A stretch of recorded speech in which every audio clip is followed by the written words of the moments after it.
오늘 함께 상고하고자 하는 말씀은 출애굽기 32장 말씀입니다. 구약성경 131페이지 출애굽기 32장 1절부터 14절까지 봉독하겠습니다. 다 함께 봉독하시겠습니다. 백성이 모세가 산에서 내려옴이 더딤을 보고 모여 백성이 아론에게 이르러 말하되 일어나라, 우리를 위하여 우리를 인도할 신을 만들라. 이 모세 곧 우리를 애굽 땅에서 인도하여 낸 사람은 어찌 되었는지 알지 못함이니라. 아론이 그들에게 이르되 너희의 아내와 자녀의 귀에서 금고리를 빼어 내게로 가져오라. 모든 백성이 그 귀에서 금고리를 빼어 아론에게로 가져가매 아론이 그들의 손에서 금고리를 받아 부어서 조각칼로 새겨 송아지 형상을 만드니 그들이 말하되 이스라엘아, 이는 너희를 애굽 땅에서 인도하여 낸 너희의 신이로다 하는지라. 아론이 보고 그 앞에 제단을 쌓고 이에 아론이 공포하여 이르되 내일은 여호와의 절일이니라 하니 이튿날에 그들이 일찍이 일어나 번제를 드리며 화목제를 드리고 백성이 앉아서 먹고 마시며 일어나서 뛰놀더라.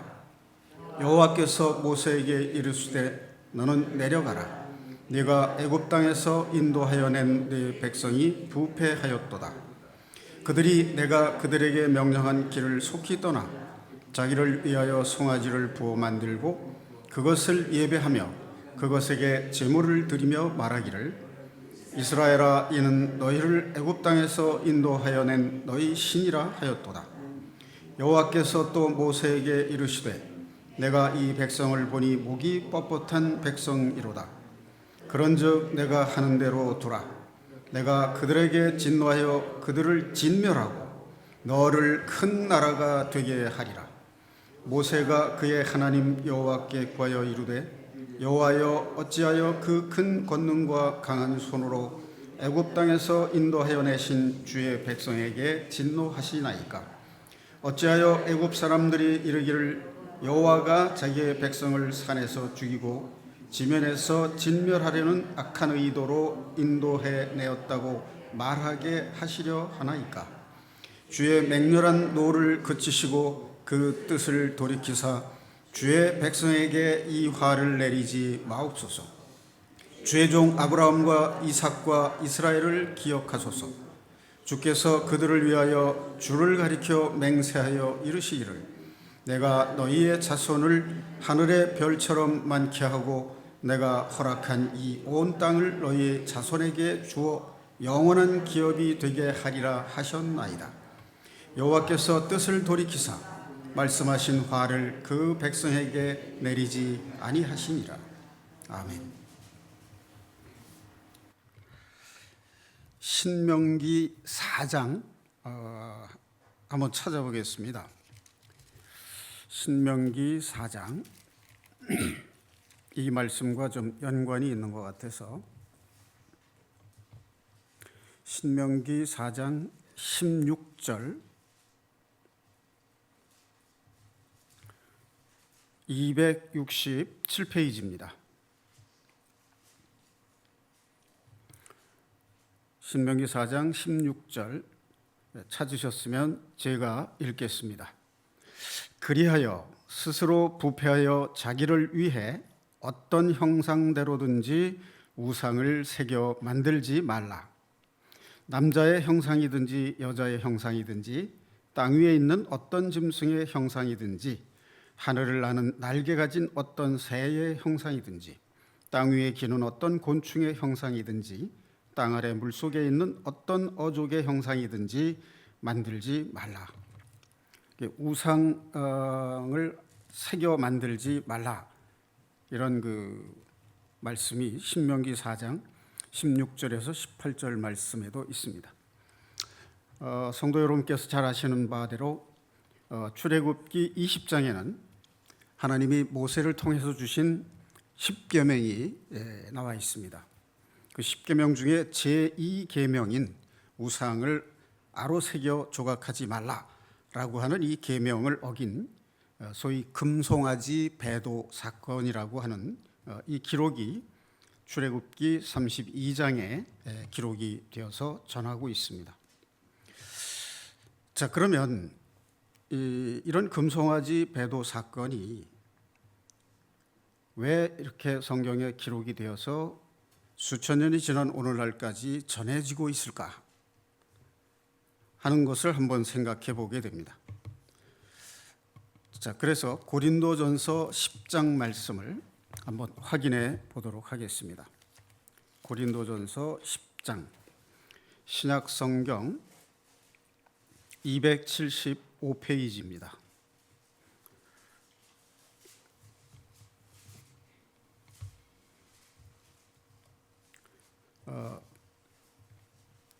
제가 읽겠습니다.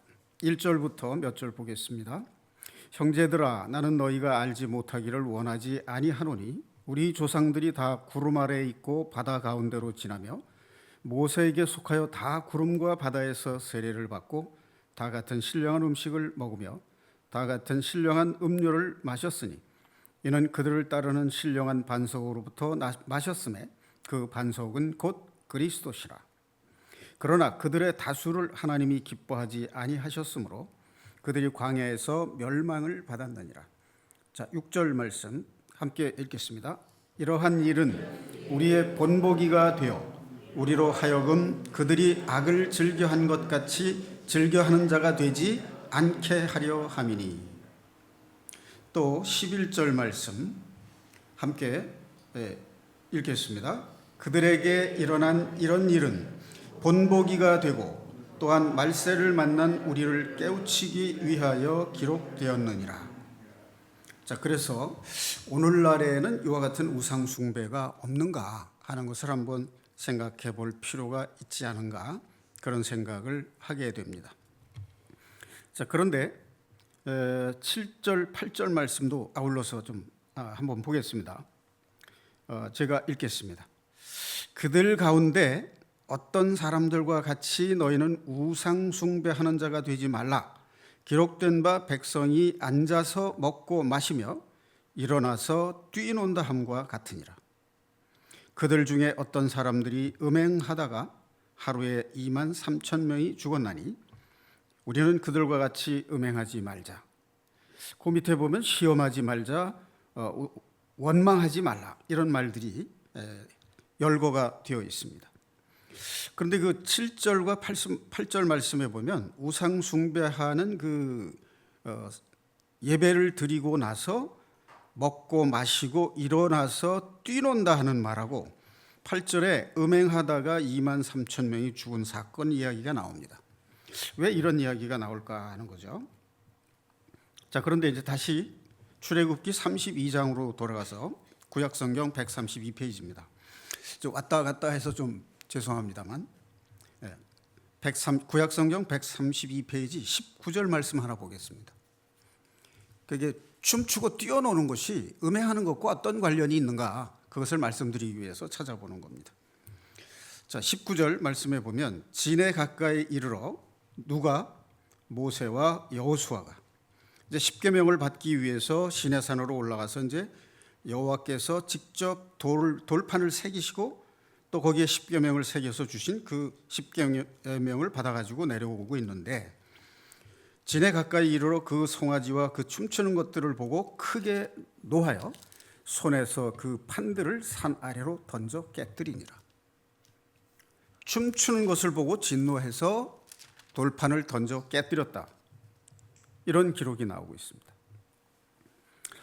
자, 여기서 돌판을 깨뜨린 것은 모세의 성정이 불같아서 모세가 실수한 것으로 일반적으로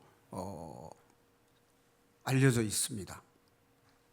그런데 우리가 모세가 두 번째 십계명을 받아온 내용과 연결을 시켜서 볼 때, 또 하나님이 이스라엘 백성들이 금송아지를 만들어서 하나님 앞에 범죄할 때 그들을 치신 그 사실을 볼 때 이것이 어떤 의미를 가지고 있느냐 하면 십계명은 누가 주신 거죠? 하나님께서 모세에게 직접 주셨습니다.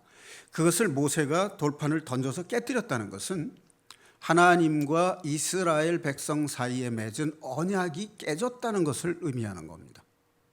그런 의미가 있는 것이지, 그것이 모세가 성정이 불같아서 화가 나서 던져 깨뜨렸다, 물론 그런 의미가 전혀 없지는 않겠지만 그것이 중요한 것이 아니라 하나님과 이스라엘 백성 사이에 언약이 깨졌다는 것을 상징한다는 게 더 중요한 의미다, 그런 말씀을 드리고 싶습니다. 자, 출애굽기 1장에 보면 모세가 이스라엘 백성을 애굽에서 인도하여 내는 시작, 출발이 되고 있습니다. 자, 그런데 19장 1절에 보면 3개월 만에 시내산에 이르렀다라고 되어 있습니다. 자, 그런데 애굽 땅에서 유월절 기적을 통해서 하나님이 모세를 통해서 이스라엘 백성을 인도해 내셨는데, 출애굽기 19장 1절에 보면 3개월 만에 시내산 밑에 이르는 것으로 되어 있습니다. 그런데 민수기 10장 1절에 보면, 출애굽기 33장 1절에 보면 하나님이 시내산을 떠나라고 명령을 하고 그 명령에 따라서 이스라엘 백성들을 각 지파별로 수를 셉니다. 백성의 수를 세요. 그래서 이제 민수기 10장 1절에 보면 비로소 거기서 광야를 향해서 출발하는 내용으로 이렇게 되어 있습니다. 그러면 이제 애굽에서 나와서 시내산에 도착한 것이 3개월이고 시내산에서 십계명을 받아 가지고 광야를 향해서 출발한 것이 언제냐면 1년 후예요. 그게 이제 출애굽기 33장 1절에 보면 나옵니다. 그러니까 1년 동안 시내산 밑에 머물렀다는 얘기예요. 그럼 그 기간이 뭐 했던 기간이냐 하면 이 백성들에게 십계명을 주고 성소에 예배 드리는 규례를 주셨어요. 그래서 가나안에 들어가기 위해서 훈련을 받기 위한 준비 기간, 교육 기간이라고 볼 수가 있습니다. 그 생활 규례를 또 주십니다. 십계명과 성소 규례와 생활 규례, 이것을 줘서 선택받은 하나님의 백성들로서 약속의 땅인 가나안 땅으로 들어가기 전에 하나님의 백성들로서 훈련을 받고 교육을 받는 기간이 1년이 있었다 하는 것입니다. 자, 그러니까 시내산이라고 하는 것이 출애굽기에 있어서 아주 중요한 의미를 갖는 장소라는 것입니다. 그 다음에 출애굽기를 지나서 신명기 29장에 가면 요단 동편 모압 땅에 도착을 합니다.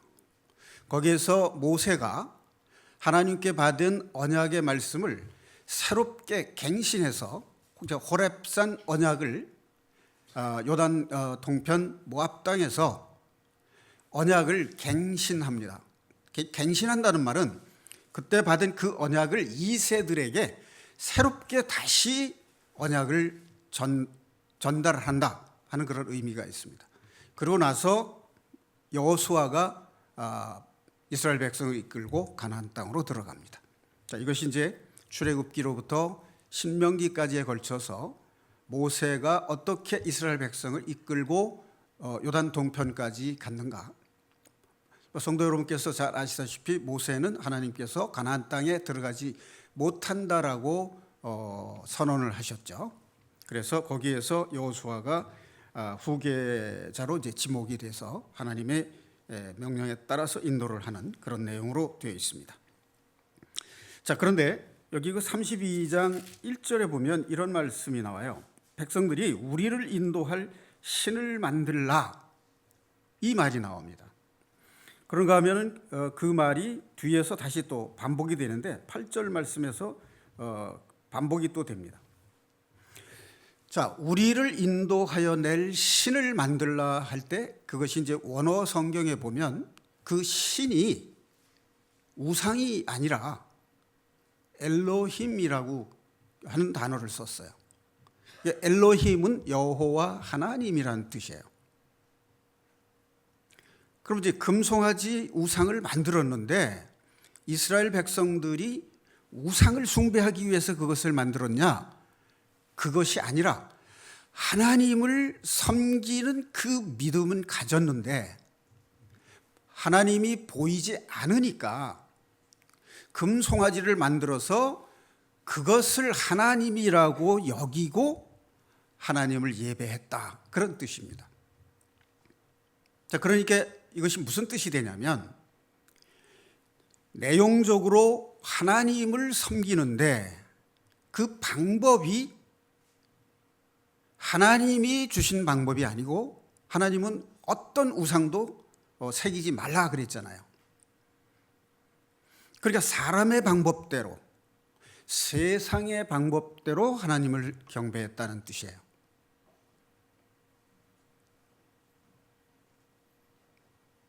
그럼 여기에 지금 일어나서 뛰놀았다 할 때 그 음악이 어떤 음악일까요? 이스라엘 음악일까요? 아니면 애굽의 음악이었을까요? 애굽의 음악이었습니다. 그 증거가 여기에 나와요. 이 여호수아가 이스라엘 음악에 능통한 사람이에요.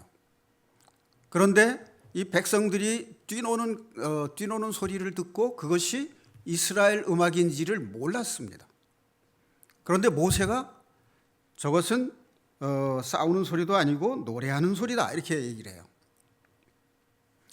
자, 그러니까 이것이 가지는 현대적 의미, 오늘날 현대를 사는 우리들은 과연 이 금송아지와 같은 우상을 새겨서 숭배를 하지는 않겠지만 여기에서 암시하고 있는 바와 같이 마음은 하나님을 경배하고 있는데 방법이나 형식이 혹시 하나님이 명하신 대로 방법을 주신 방법대로가 아니라 세상의 방법과 사람의 방법으로 섬기고 있는 것은 아닌가, 그것을 성찰해 볼 필요가 있지 않나, 그런 생각이 듭니다. 자, 요즘에 교회에서 이제 작은 교회들은 이제 어린이들이 별로 없고 청년들도 큰 교회로 주로 가지 작은 교회로 잘 가지 않습니다. 그래서 많은 교회에서는 청년들을 좀 교회로 인도하기 위해서 찬양 예배를 좀 중심으로 많이 좀 하자.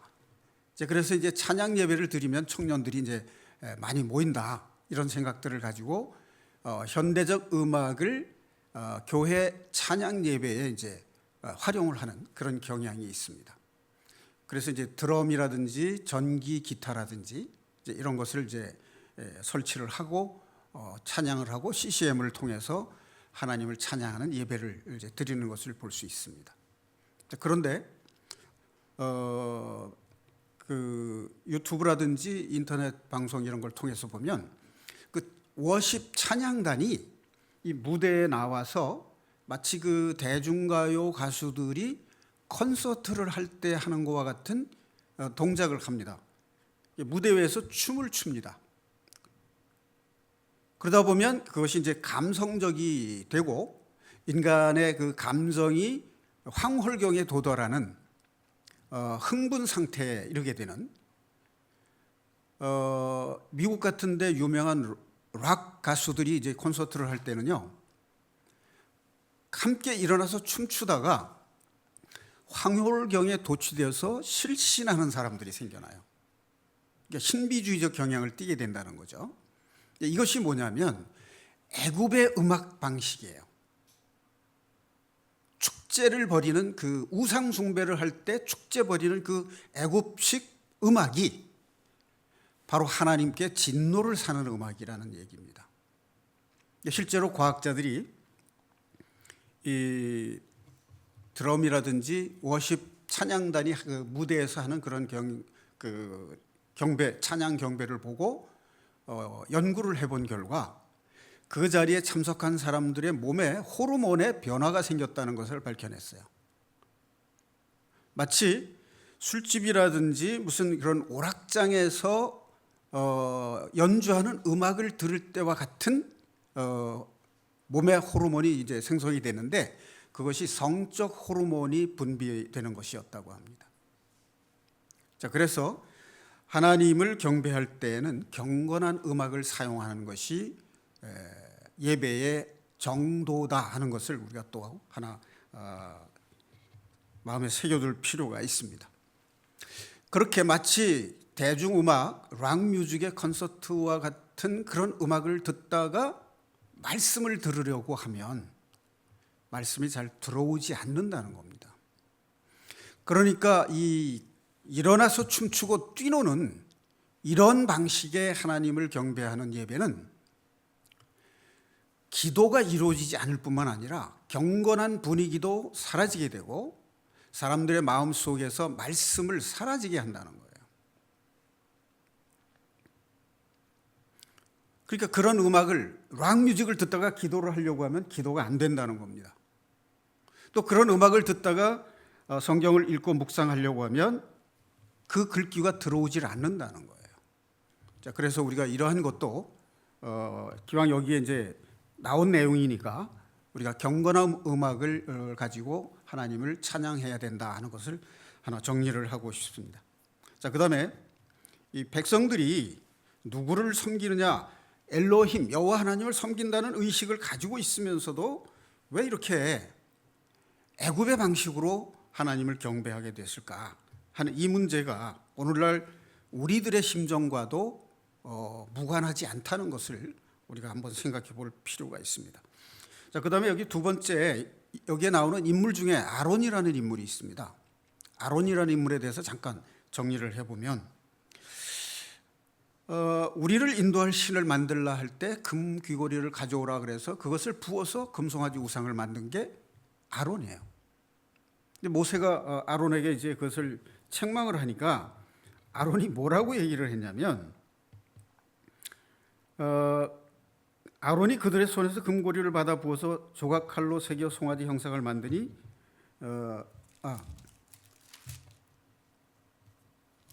24절 말씀에 보니까 내가 그들에게 이르기를 금이 있는 자는 빼내라 한즉 그들이 이것을 내게로 가져왔기로 내가 불에 던졌더니 이 송아지가 나왔나이다. 이렇게 핑계를 댔어요.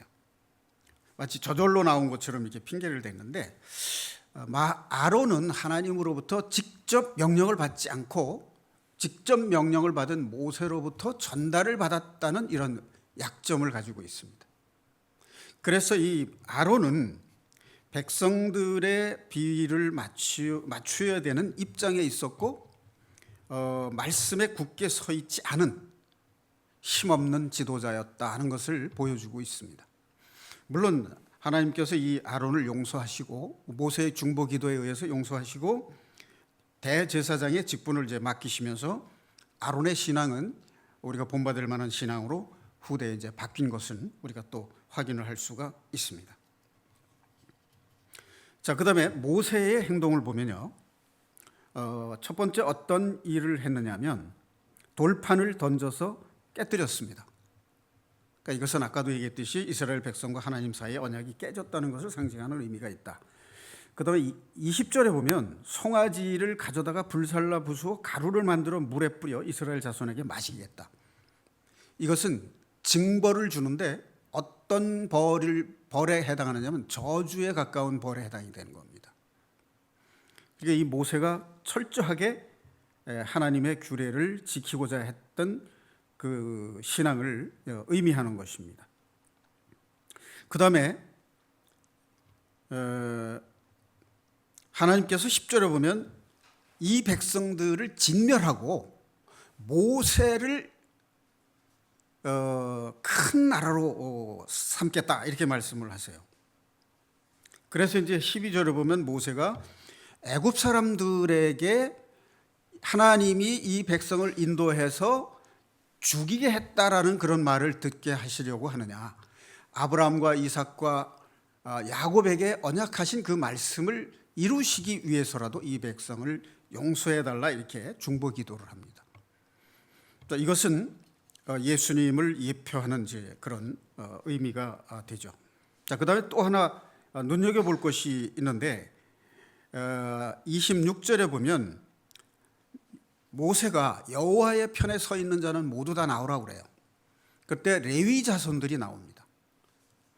그래서 칼을 들고 형제와 친구와 이웃을 죽이라고 합니다. 그래서 그날 죽은 이스라엘 백성의 수가 3,000명 가량이 됐다, 이렇게 기록이 되어 있습니다.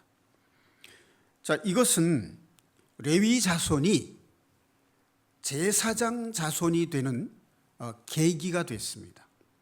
그러니까 하나님의 정의를 실현하기 위해서 죄의 싹을 자른 그런 행동을 한 것으로 평가가 되는 것입니다. 자, 그런데 26절에 32절에 가서 보면, 그러니까 출애굽기 32장 32절에 보면 모세의 중보 기도가 이렇게 나옵니다. 그러나 이제 그들의 죄를 사하시옵소서. 그렇지 아니하시오면 원하건대 주께서 기록하신 책에서 내 이름을 지워버려 주옵소서. 마치 바울 사도가 예수님을 배척한 이스라엘 백성들이 구원을 받게 하기 위해서 안타까운 심정을 토로하는 장면이 있죠. 내가 하나님에게서 끊어질지라도 이 백성을 구원하게 해달라고 하는 간절한 기도를 하는 모습을 연상케 합니다. 자, 여기 32절의 이 모세의 중보기도 역시 예수님이 그 죄인인 우리의 인생들을 위해서 중보기도하신 그 모습을 예표하는 그런 부분이 됩니다. 자, 그런데 또 한 가지 우리가 알아둬야 될 것이, 하나님은 죄에 대해서 반드시 보응하신다는 것을 여기서 보여주고 있습니다. 출애굽기 32장 34절 35절 말씀에 보면, 이제 가서 내가 네게 말한 곳으로 백성을 인도하라. 내 사자가 네 앞서 가리라. 그러나 내가 보응할 날에는 그들의 죄를 보응하리라. 여호와께서 백성을 치시니 이는 그들이 아론이 만든 바 그 송아지를 만들었음이더라. 그래서 지은 죄는 반드시 응분의 대가를 치르게 하시는 하나님이시라고 하는 것을 또 확인할 수가 있습니다. 자, 거기 보면 백성을 인도하는 사자가 앞서간다라고 하는 말씀이 있는데, 이것은 아마 낮에는 구름 기둥으로 밤에는 불 기둥으로 인도하신다는 말씀을 우리가 기억할 수 있을 겁니다. 그런데 거기에 구름 기둥, 불 기둥이 누구로 되어 있냐면 반석이신 예수 그리스도라고 되어 있습니다. 그러니까 이미 출애굽기에 예수님께서 이스라엘 백성을 인도하신 분으로 나와 있는 것을 우리가 확인할 수가 있습니다. 자, 이렇게 현대에 와서조차도 비트가 강한, 북을 두드리는 그것이 흥분을 시키는 것을 비트라고 말하는데, 이렇게 비트가 강한 음악을 사용하게 하는 것이 바로 하나님과 성도 사이의 언약을 흐트러뜨리고 깨뜨리기 위한 사탄의 전략이다라고 하는 것입니다. 그러니까 오늘날 현대를 살아가는 성도들도 이렇게 세속적인 음악을 사용해서 하나님을 경배하고자 할 때, 그것이 우리도 모르는 사이에 사탄의 전략에 휩쓸려 가게 되는 일이라는 것을 우리가 정신 차리고 알아야 된다는 것을 말씀드리고 싶습니다. 이것이 또 하나 어떤 일들로 연결이 되느냐 하면 뉴 에이지 운동. 이제 시대가 변하기 때문에 전통적인 그리스도의 신앙이 죄로 물든 이 세상을 변화시킬 수 없고 구원할 수 없다. 그래서 새 세대 물결 운동이라는 것이 일어나는데, 그것이 이제 뉴 에이지 운동이라고 하는 이름으로 활동을 하는데, 이것 또한 율법주의나 초월주의, 신비주의 이런 경향들을 또 띠게 됩니다. 그 다음에 또 하나는 종교 통합 운동. 사랑하는 성도 여러분, 아마 여러분들께서 이 사회가 불법한 사회니까 정의로운 사회를 만들어야 되겠다, 이런 이야기를 하게 되면 우리도 그거 기독교인으로서 마땅히 맞는 얘기 같다, 이렇게 생각이 돼요. 또 다른 종교들은 폐쇄적이 아니고 여타의 종교에 대해서, 타 종교에 대해서 상당히 관용적인데 기독교는 다른 종교를 인정하지 않는 편협한 종교다, 이런 말을 하면서 다른 종교, 다른 타 종교를 인정해야 된다, 이렇게 얘기를 하면 성경을 잘 모르는 사람들은 아주 그럴듯합니다. 이런 말을 하면서 종교 통합 운동을 인도해가는 그런 또 세력들이 있어요. 이러한 것이 아주 그럴듯한 그 말에 우리가 휩쓸리게 되면 이것도 뭐냐면 하나님을 엘로힘 여호와 하나님을 섬기되 사람의 방법으로 하나님을 섬기는 우상 숭배에 해당된다 하는 것을 말씀드리고 싶습니다. 많은 사람들이 그것이 좋은 일이라고 생각하고 자기도 모르게 따라가는 그런 경향을 볼 수 있다는 겁니다. 자, 이번에는 성경을 통해서 꼭 눈에 보이는 우상이 아니라도 마음으로 하나님의 규례에 어긋난 섬김의 방식, 예배 방식을 취함으로써 우상을 숭배하는 그런 사례들을 우리가 찾아볼 수 있습니다. 자, 사람들이 왜 마음으로는 하나님을 섬기면서 왜 잘못된 방법으로 섬기게 될까 하는 거죠. 그것은 하나님의 인도하심이 무엇인지를 모르기 때문입니다. 그래서 사람의 뜻대로 사람의 방법대로 섬기게 되는 그런 형태를 취하게 됩니다. 다른 말로 표현하면 왜 그럼 사람들이 왜 자꾸만 사람의 방식대로, 세상의 방식대로 하나님을 섬기고자 하느냐. 그렇게 되는 이유는 하나님이 역사와 모든 인간을 통치하시는 주권자라고 하는 사실을 인정하지 않기 때문에 그렇게 되는 거예요. 그리고 하나님의 뜻을 기다리지 못하고 성급하게 결정을 하다 보면 하나님의 뜻과 다른 결정을 내리게 되는 그런 우를 범하게 되는 것을 볼 수 있습니다. 대표적인 사례가 사무엘상 15장 16, 17 여기 보면 사울 왕이 전쟁에서 이기고 기념비를 세우는 얘기가 나와요. 사무엘상 15장에 나오는 얘기입니다. 그리고 여러분 잘 아시겠지만 하나님께서 아말렉을 진멸하라고 했는데 아각 왕을 포로로 잡아오고 또 백성들이 살찐 소와 염소를 몰아온 것을 사무엘 선지자가 이제 꾸짖는 그런 내용이 나옵니다. 그런가 하면은 블레셋이 쳐들어오니까 사무엘 선지자의 말을 기다리지 못하고 일주일 후에 도착을 한다라고 말을 했는데 적군이 쳐들어오니까 불안해서 백성은 도망을 가고 적군은 쳐들어오고 불안하니까 사무엘 선지자를 기다리지 않고 왕인 사울이 제사를 드립니다. 그러니까 하나님 앞에 드리는 제사는 제사장만이 드릴 수 있도록 그렇게 하나님이 규례를 정하셨는데 그것을 이제 어겼어요.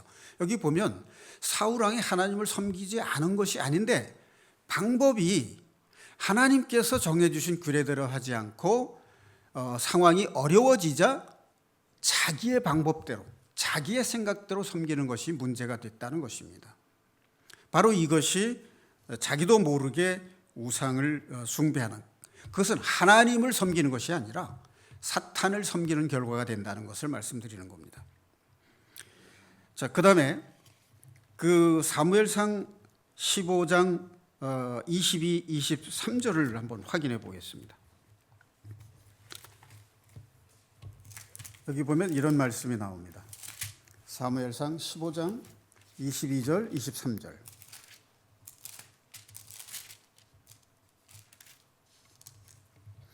구약성경 433페이지입니다.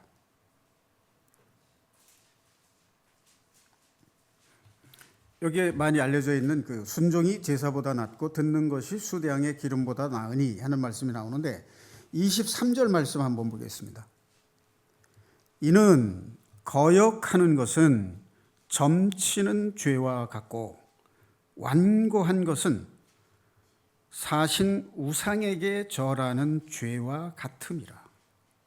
왕이 여호와의 말씀을 버렸으므로 여호와께서도 왕을 버려 왕이 되지 못하게 하셨나이다 하니.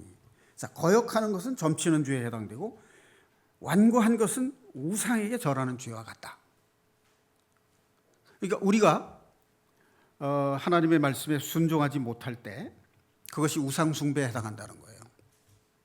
또 완고한 것, 하나님의 말씀을 듣고 순종하지 않고 따르지 않는 그것이 우상에게 절하는 죄와 같다.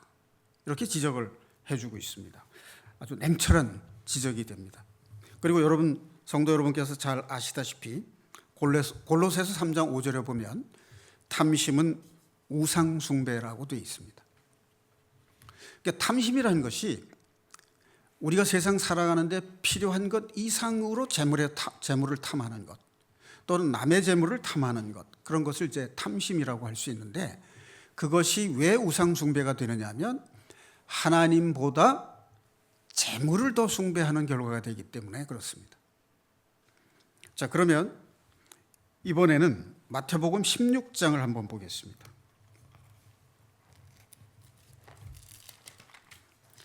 마태복음 16장에 보면 어떤 형태의 우상 숭배에 대한 이야기가 나오고 있는지, 마태복음 16장 12절 보겠습니다.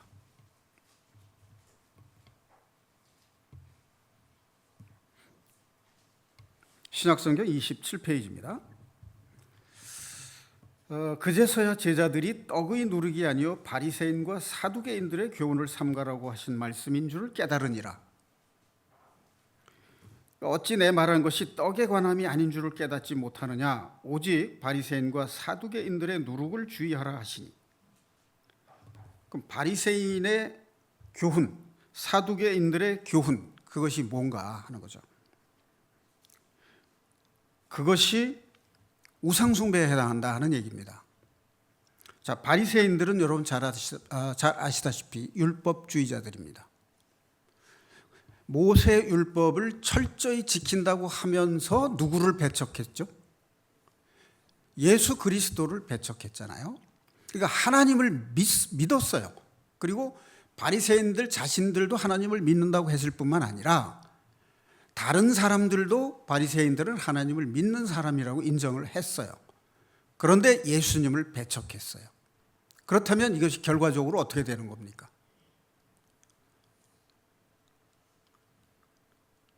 하나님을 받아들이지 못하고 완고한 것이 됐죠.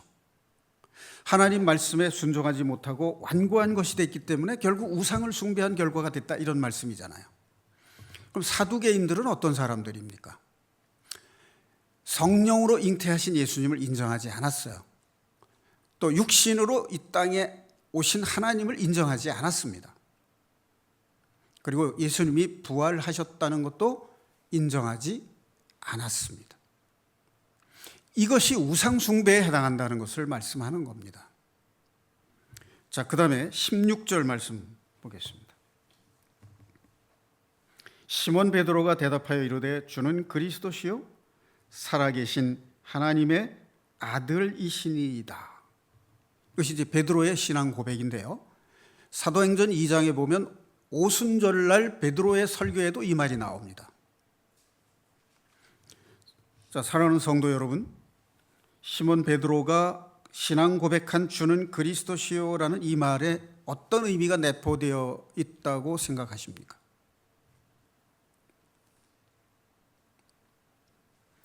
주는 그리스도시요 살아계신 하나님의 아들이시니이다.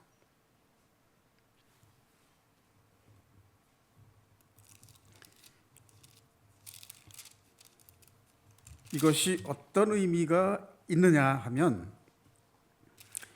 이 말씀 뒤에 어떤 말씀이 이어지느냐 하면 예수님께서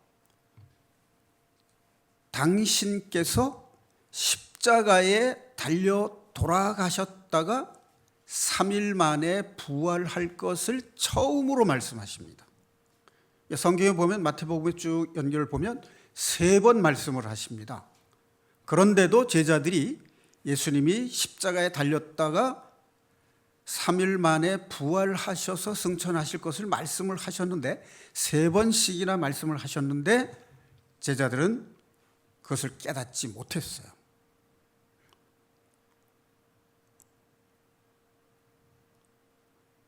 오순절날 성령이 임하시고 나서야 비로소 그것을 기억하고 깨닫게 됩니다. 자, 그렇다면 베드로의 신앙 고백인 주는 그리스도시요 살아계신 하나님의 아들이시니이다, 이 말 속에 어떤 의미가 들어가 있다고요? 예수 그리스도께서 죄인을 위해서 십자가에 달려 대속의 피를 흘리시고 돌아가실 것을 의미하는 말이 이 속에 들어있어요. 살아계신 하나님의 아들이시니다, 이 말 속에는 부활하신 예수 그리스도에 대한 신앙 고백이 담겨 있는 것입니다. 제가 이 말씀을 드리는 이유가 뭐냐면, 우리가 예수님께서 우리 죄를 위해서 십자가에 대속의 피를 흘리고 돌아가셨다는 그 사실, 우리의 구세주라고 하는 그 사실을 마음에 새기고 받아들이지 못하면 어떤 결과가 올 수 있느냐? 우상을 숭배하는 결과가 될 수도 있다는 뜻입니다. 그 다음에 더 중요한 의미가 부활하신 예수님에 대한 그 말씀이 내 마음속에, 성도들의 마음속에 살아 움직이지 않으면 구원을 받은 성도임에도 불구하고 때때로 하나님을 섬기는 방식이 우상을 섬기는 형식을 취할 수도 있다. 그런 의미가 되기 때문에 이 말씀을 반드시 짚고 넘어가야 된다라고 생각을 하게 됐습니다. 자, 여러분, 요한복음 3장에 보면 예수님께서 니고데모에게 거듭나야 하나님의 나라를 볼 수 있다라는 말씀을 하시죠. 자, 이 거듭난다라고 하는 말이 어떤 의미가 될까요? 거듭난다. 그 요한복음 3장 5절 6절 한번 말씀 찾아보겠습니다. 요한복음 3장 5절 6절 말씀.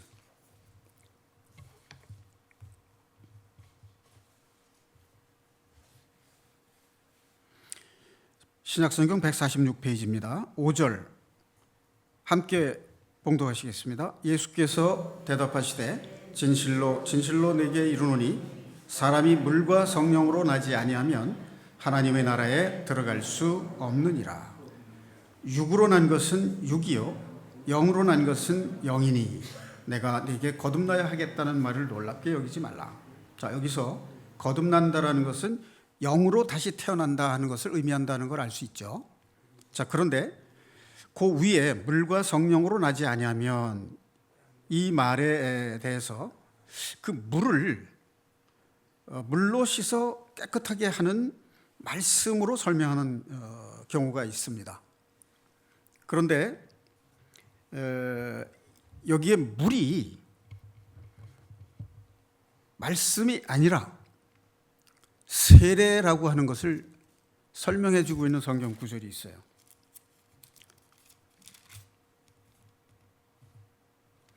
바로 요한복음 1장 33절입니다. 요한복음 1장 33절.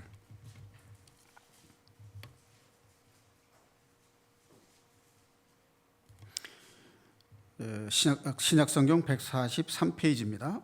34절 같이 봉독하시겠습니다. 나도 그를 알지 못하였으나 나를 보내어 물로 세례를 베풀라 하신 그이가 나에게 말씀하시되 성령이 내려서 누구 위에든지 머무는 것을 보거든 그가 곧 성령으로 세례를 베푸는 이인 줄 알라 하셨기에 내가 보고 그가 하나님의 아들이심을 증언하였노라. 이게 세례 요한이 한 말입니다. 그러니까 물로 세례를 베풀라 하는 것과 성령 세례, 그것을 말씀하시는 거예요. 물과 성령으로 거듭나야 되겠다라는 그 말은 물로 침례를 받고 성령으로 침례를 받고, 그러니까 세례 요한의 침례라는 것은 회개를 의미하는 겁니다. 회개. 자신이 죄를 깨닫고 회개하지 않으면 죄 사함을 받을 수 없기 때문에 침례를 받는다는 것은 그리스도와 함께 장사되어서 물에 잠기는 거죠. 물로 세례를 준다는 것은 그리스도가 십자가에 달려 돌아가실 때 그리스도와 연합해서 물속에 장사됐다가 다시 살아나는 것을 상징하는 의미가 세례잖아요.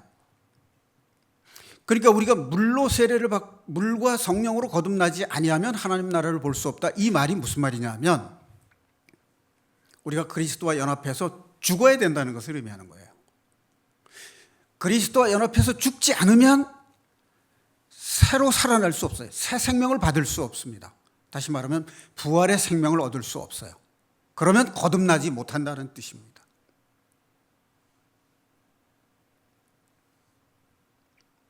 성령의 세례는 오직 그리스도만이 주실 수 있어요. 자, 그럼 성령의 세례를 받는다는 게 뭐냐? 성령의 세례를 받는다는 것이 무엇일까요?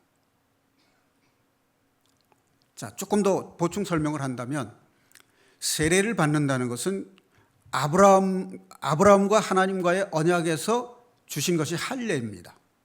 그럼 신약에서 하나님과 죄 사함 받은 하나님의 자녀가 된 신분이 하나님의 자녀로 된 사람의 사이에 약속이 뭐냐면 세례입니다. 제가 예수님과 함께 죽고 예수님 부활하신 예수님과 함께 새 생명으로 살겠습니다 하는 약속을 하나님과 하는 거예요. 그게 언약입니다. 세례는 단지 의식이 아니라 하나님께 약속을 한 언약인데 그 약속은 주님과 함께 죽고 주님과 함께 새 생명으로 살겠습니다 하는 언약이다 그 말이에요. 자, 그럼 성령의 세례를 받는다는 게 뭐냐? 그것은 갈라디아서 2장 20절 말씀을 보면 분명하게 알 수 있습니다. 자, 이제는 내가 사는 것이 아니요 내 안에 그리스도께서 사시는 것이라. 자, 내 안에 그리스도께서 사신다면 이제 우상 숭배를 할 수 있을까요? 없을까요? 내 안에 그리스도께서 사시는 게 아니라 내 주장과 내 뜻과 내 방법과 세상 방법대로 하면 그것은 하나님을 섬기는 것이 아니라 세상 신을 섬기는 것이 될 수 있다는 것을 말씀드리는 겁니다. 그래서 물과 성령으로 거듭난다. 그 말은 예수님과 함께 십자가에 달려 죽고 부활하신 예수님과 함께 새 생명으로 태어나는 삶을 살지 않으면 우리 삶 속에서 하나님을 섬긴다 하면서 사람의 방법과 세상의 방법으로 섬길 수도 있다라고 하는 것을 우리가 냉철하게 자신을 돌이켜봐야 되지 않나. 그래서 내 안에 그리스도께서 사시는 그 삶, 그리스도와 연합된 삶을 살 때에만 진정으로 하나님을 예배하는 진정한 영적 예배가 된다는 것을 분명하게 우리 마음에 새겨서 생활에 실천하고 반영해 나아가야 되지 않는가 이런 생각을 합니다. 사랑하는 성도 여러분, 우리가 성경에 기록된 모든 것은 말세를 만난 우리들에게 본보기로 말세를 어떻게 살아가야 하는가 하는 것을 깨우치기 위해서 기록되었다라고 한 그 말씀을 기억하시고 우리 자신도 모르게 세상의 사상과 세상 풍조에 따라가다 보면 하나님을 섬기면서도 세상 방법과 사람의 방법으로 섬길 수 있는 위험 요소가 있다 하는 것을 경계해야 될 필요가 있다는 것을 말씀드립니다. 그래서